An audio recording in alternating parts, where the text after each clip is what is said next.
Você vai ouvir agora Por Trás da Mídia, o podcast que te informa o que não foi dito. Olá, eu sou Dígina Torres. Está no ar mais uma edição do podcast Por Trás da Mídia. Nesta semana, continuaremos falando sobre política, porém, dessa vez, voltada ao papel da imprensa na divulgação e cobertura de eventos políticos. Temos também o nosso fato e fake da semana e uma homenagem a uma grande sergipana, Maria Tetz Nunes. Na semana passada, iniciamos uma conversa com professores da Universidade Federal de Sergipe sobre política. Para este programa, daremos continuidade ao tema, porém com foco no papel da mídia nas coberturas das pautas relacionadas à política, sobretudo no que diz respeito aos representantes de Estado e suas formas de governar. Convidamos o jornalista e doutor em comunicação Christian Góes para explicar brevemente sobre o papel da mídia e a sua participação na política. Vamos ouvi-lo. Olá, sou Christian Góes, jornalista, mestre e doutor em comunicação. Veja bem, o jornalismo é apenas compatível com a política pública, com o interesse público, com a coletividade, com a radical transparência e participação, com a democracia. Fora disso, ao meu ver, fora desse compromisso com a verdade, com a defesa e promoção da vida, não há jornalismo. Então, quando o jornalismo se depara com políticas privadas, partidárias ou não, que na sua grande maioria não se baseiem nesses princípios democráticos, muito pelo contrário, ou seja, elas estão aí para defender grupos privados, médias e grandes corporações, que agem de forma muitas vezes mandonista, coronelista, nepotista, patrimonialista e corrupta. O jornalismo e os jornalistas só têm um caminho: o enfrentamento com esse quadro, a denúncia, a resistência. Assim, percebo o seguinte: o jornalismo será sempre uma tensão entre os interesses públicos e os interesses privados. E aí os jornalistas são chamados a agir, mas a agir à luz da ética. E essa, ao meu ver, não é uma questão de escolha, de opção. A atuação ética em defesa do interesse público e da vida é uma ação política que o jornalista é obrigado a assumir, sob pena de não fazer jornalismo. Bom, isso é muito sério. O problema é que essa obrigação em cumprir sua missão em organizações que se dizem jornalísticas, mas que na verdade são tomadas apenas por interesses privados para atender grupos políticos e econômicos, vai levar muitos jornalistas a sofrer processos de assédio, de pressões, de censuras, processos judiciais, demissão. Muitos colegas, inclusive, adoecem, e geralmente provocam uma coisa que é muito comum e tem se esforçado muito nos últimos tempos, que é a desistência. Assim, não é só o fechamento de postos de trabalho que fazem os jornalistas migrarem para outras áreas, como direito, magistério, comércio, mas a desistência, a chamada não realização profissional.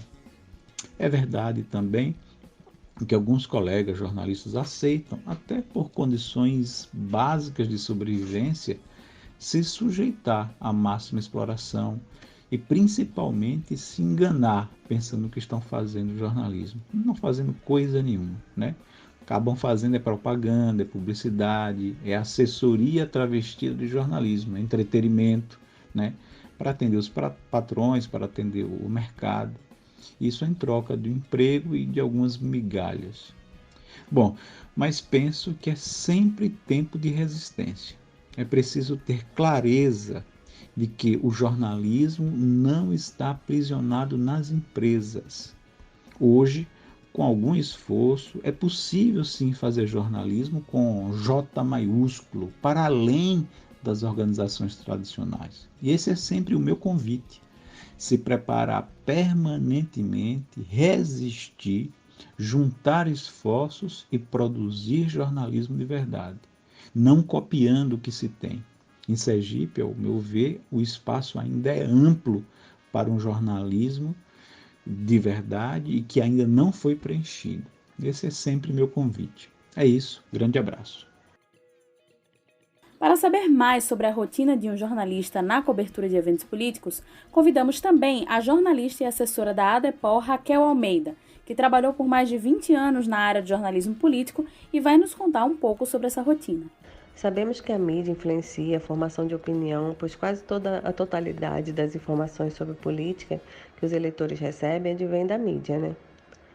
Ao mesmo tempo, é muito difícil estimar com precisão a intensidade desse efeito.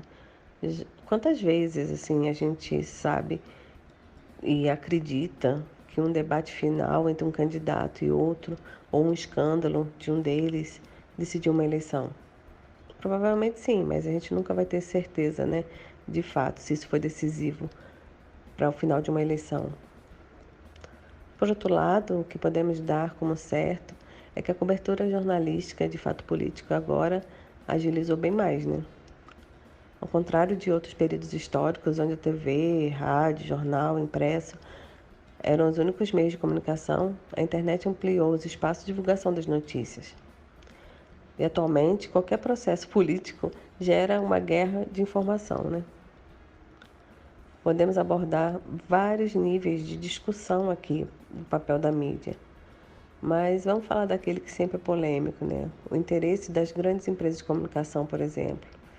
Muitas vezes é econômico e político. Infelizmente, em algumas empresas, esses interesses ficam claros até nas produções das notícias. Se reflete muitas vezes na forma como eles fazem, né, as coberturas jornalísticas.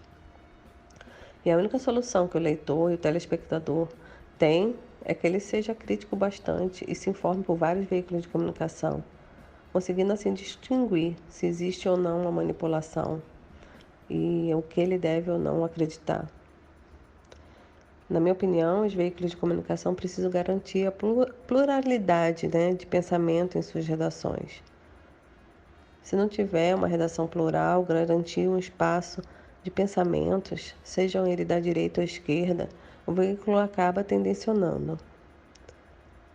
A imprensa precisa mostrar tudo de bom e de ruim de um candidato, de um político e também de um governo. Assim, ele dá a liberdade para que o povo decida em quem acreditar e o que deve seguir. Nós não podemos dizer ao leitor em quem votar, mas a gente sabe que, infelizmente, muitas vezes não é isso que acontece na prática, né? E que existem redações que trabalham para influenciar uma gama de eleitores. Infelizmente, a ampliação dos canais de comunicação não significa também um aumento de conhecimento, né? Estamos na era da informação, mas para mim a gente também está na era da desinformação, porque muitas mensagens circulam pela internet e nem sempre elas são verdadeiras.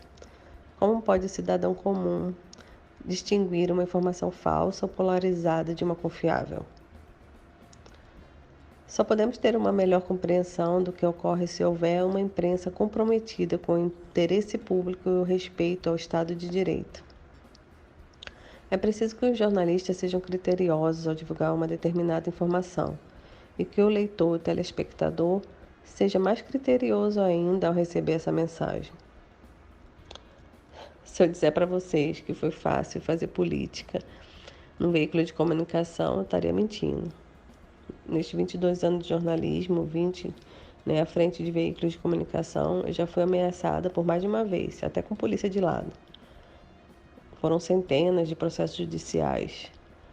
Mas agir de forma ética, limpa e com firmeza fizeram com que muitos fatos verídicos fossem divulgados, independente dos interesses de A, B ou C, sabe? Agora a gente tem um novo problema, né? As fake news. A infinidade de notícias falsas compartilhadas durante o período da pandemia nos fez lembrar 2018, né? Uma boa parte das informações falsas ou de fato enviesadas ali foram distribuídas através de correntes de mensagens, grupos de WhatsApp. E isso é um problema gravíssimo.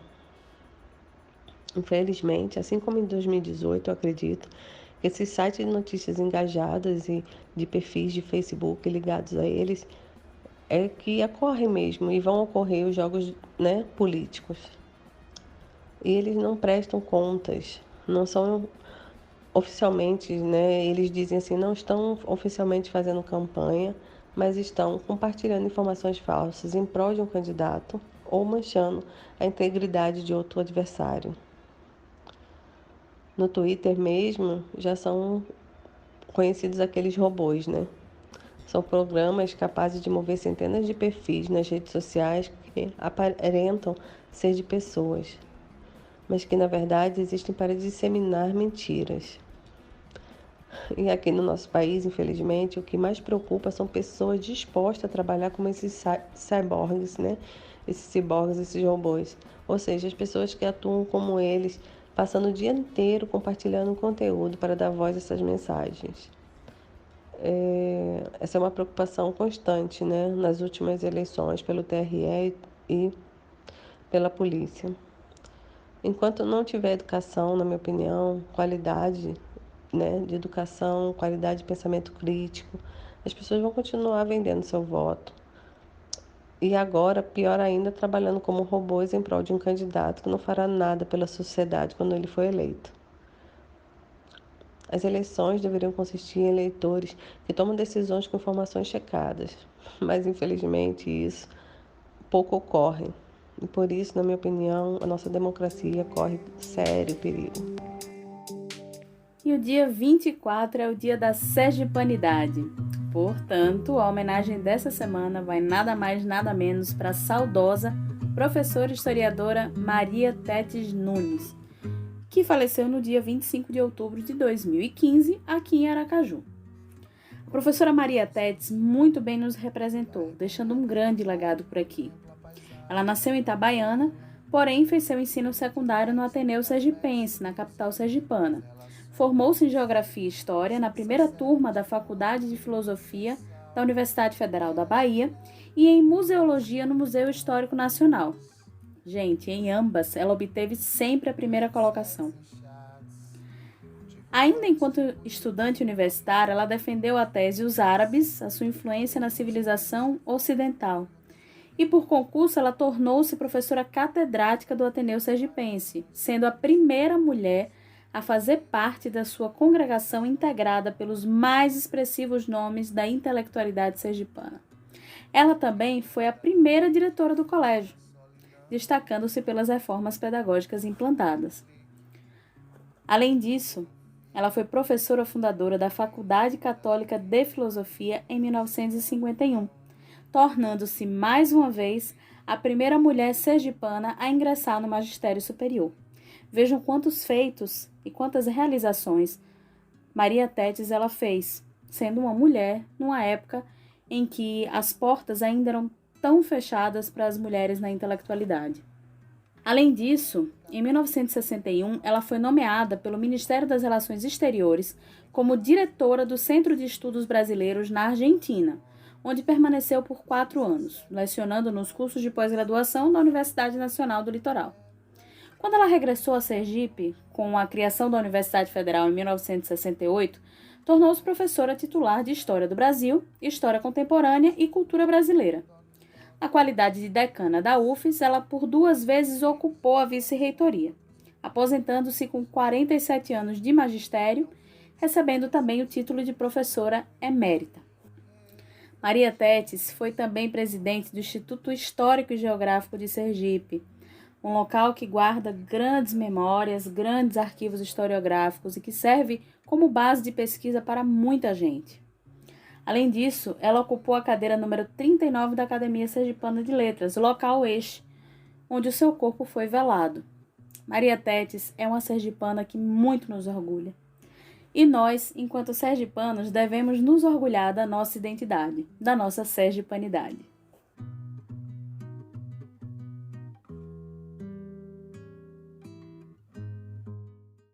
Criamos o quadro Apoio Cultural com o objetivo de fomentar a economia solidária. Nesta semana, quem vem vender o seu peixe é Alexandro, da Sapienza. Vamos ouvi-lo. Apoio Cultural. Acelere seus resultados com a Sapienza.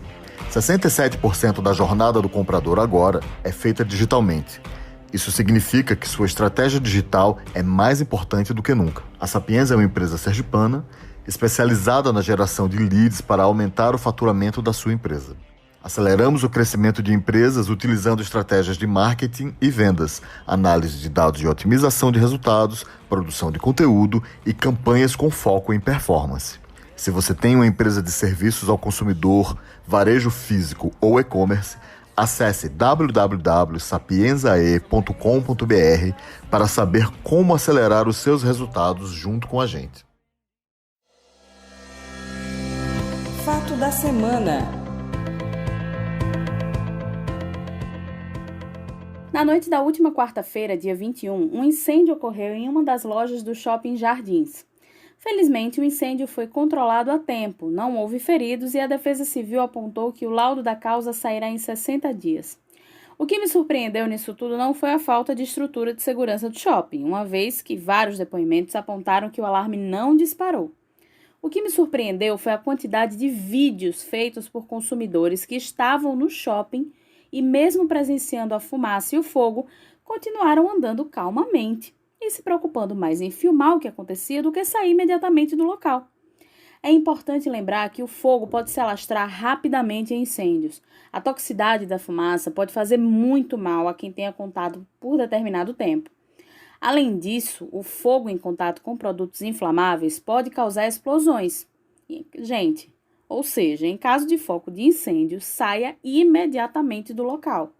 Nenhum post em rede social deve ser mais importante do que a preservação da vida. Fake da semana.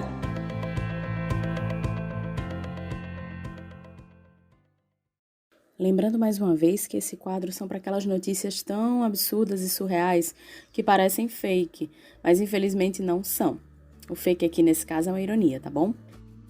O presidente Jair Bolsonaro voltou a dizer, em live na noite da última quinta-feira, que a vacinação contra a Covid-19 não será obrigatória caso um imunizante seja comprovadamente eficaz. O presidente disse que duvida que a justiça torne a vacinação compulsória e criticou os governadores, chamando-os de, entre aspas, aprendizes de ditadores. Mas claro que não citou nomes. Bolsonaro já declarou diversas vezes que mesmo se uma vacina contra o novo coronavírus estiver disponível, a imunização não será obrigatória no Brasil. No entanto, o presidente se contradiz, mais uma vez, porque ele assinou em fevereiro um decreto autorizando a vacinação compulsória. Bom, toda essa discussão começou na manhã da última quarta-feira, quando o presidente mandou cancelar a compra de 46 milhões de doses da Coronavac, anunciado um dia antes pelo ministro da Saúde, o Eduardo Pazuello, junto ao governador paulista, João Dória. O presidente alegou que não vai adquirir as doses de um imunizante que não teve eficácia clinicamente comprovada. O que me deixa confusa é que, para cloroquina e ivermectina, não era necessária comprovação científica. Mas uma vacina sendo testada e produzida pelos laboratórios mais renomados do mundo, inclusive o nosso Instituto Butantan, não merece credibilidade? Até quando os ideologismos seguirão matando milhares de brasileiros, hein, senhor presidente? E esse foi mais um Por Trás da Mídia. Vale lembrar, se tiverem alguma dúvida ou sugestão de pauta, por favor, nos envie um e-mail para podcastptm@gmail.com ou entre em contato conosco através da nossa página no Instagram, @podcastportrásdamídia. Até semana que vem!